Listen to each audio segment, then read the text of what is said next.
নমস্কার, আপনারা দেখছেন জেলা বার্তা। আপনাদের সঙ্গে আমি শান্তিপ্রিয়া। বিস্তারিত। নৈহাটি বিধানসভার উপনির্বাচন চলার মাঝে ভাটপাড়ায় চলল গুলি, বোমা, আহত এক।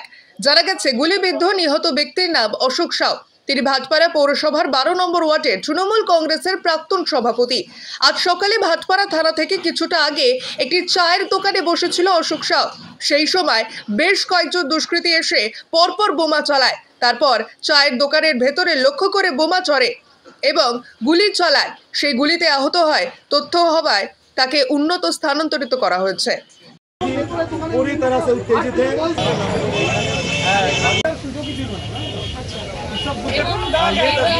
लाइव चैनल में आपको दिखा रहे हैं।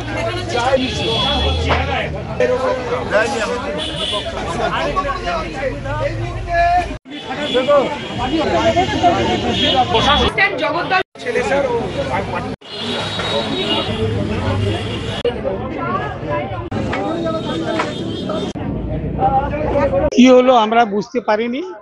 হঠাৎ বাইরে থেকে দুমদাম বুমবাম মানে আওয়াজ, আমরা বলে বাজি হবে,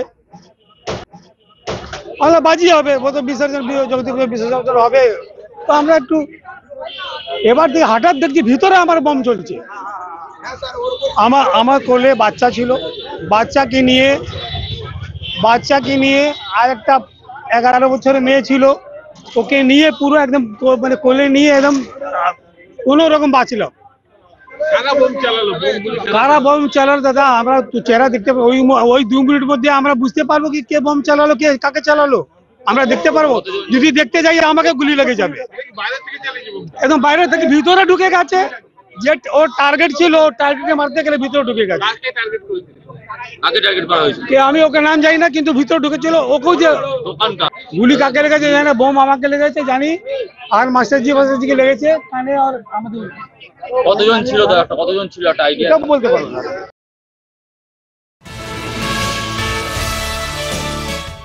এবার ভাঙড়ে তৃণমূল কংগ্রেসের পার্টি অফিসে আগুন লাগিয়ে দেওয়ার অভিযোগ আইএসএফ এর বিরুদ্ধে। ঘটনাটি ভাঙড়ের চালতাবেরিয়া অঞ্চলের 141 নম্বর বুথের কৃষ্ণমাটি এলাকার। অভিযোগ, কৃষ্ণমাটি ব্রিজের কাছে থাকা তৃণমূলের পার্টি অফিসে রাতের অন্ধকারে আগুন লাগিয়ে দেয় আইএসএফ এর সমর্থকেরা।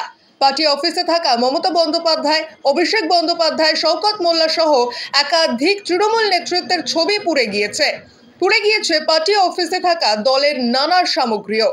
পুলিশ তদন্ত করে অপরাধীদের উপযুক্ত শাস্তি দিক দাবি এলাকার পঞ্চায়েত সদস্য কালাম মোল্লার। যদিও অভিযোগ অস্বীকার করে আইএসএফ জেলা পরিষদ সদস্য রাইনুর হক বলেন, অভিযোগ ভিত্তিহীন। এই ঘটনার সঙ্গে আইএসএফ এর কোনো যোগ নেই। আইএসএফ হিংসার রাজনীতি করে না।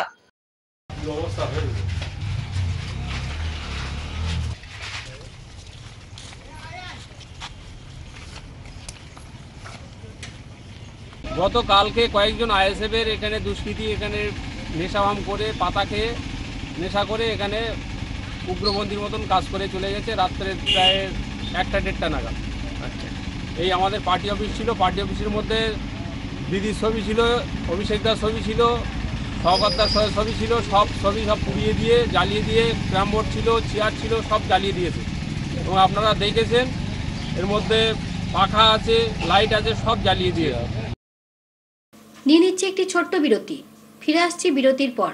সঙ্গে থাকুন ভয়ের সঙ্গে নির্ভয়ে।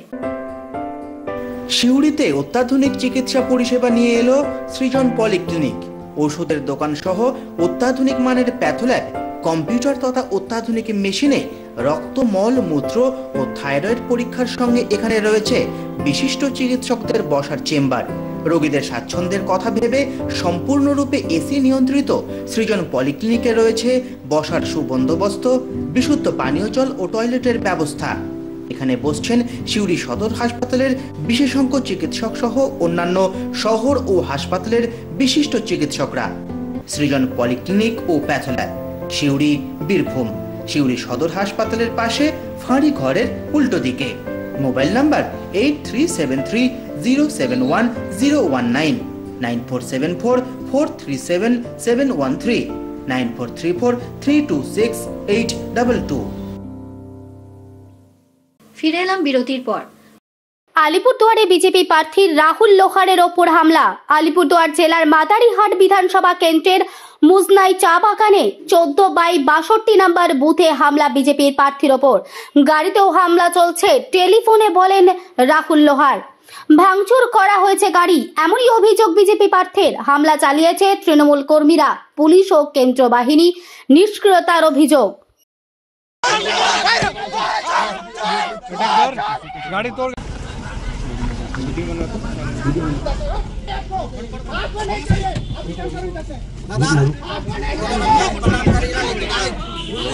হ্যালো,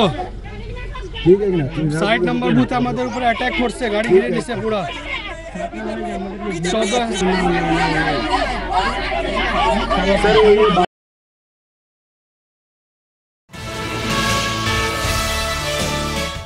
জাতীয় সড়কে অভিযান চালিয়ে কয়েক লক্ষাধিক টাকার মাদক উদ্ধার করল পুলিশ। পুলিশের হাতে এলো অন্তত রাজ্য মাদক পাচারকারী দলের 2 সদস্য। জানা যাচ্ছে উদ্ধার হওয়া মাদকগুলি মণিপুর থেকে নদিয়ার উদ্দেশ্যে যাচ্ছিল। গাজল ব্লকের মশালদিঘি এলাকায় 12 নম্বর জাতীয় সড়কে সন্দেহজনকভাবে দুজনকে ঘুরতে দেখে আটক করে পুলিশ। তাদের তল্লাশি চালিয়ে উদ্ধার হয় 500 গ্রাম ব্রাউন সুগার, যার আনুমানিক বাজার মূল্য প্রায় 25 লক্ষ টাকা। গ্রেপ্তার করা হয়েছে 2 জনকে। জানা যাচ্ছে ধৃত দুজনের নাম রতন দেবনাথ এবং মহেশ সরকার। এই দুজনের বাড়ি ত্রিপুরায়। মাদকগুলি নদিয়া থেকে বাংলাদেশে পাচার করা হতো কিনা তা খতিয়ে দেখছে পুলিশ।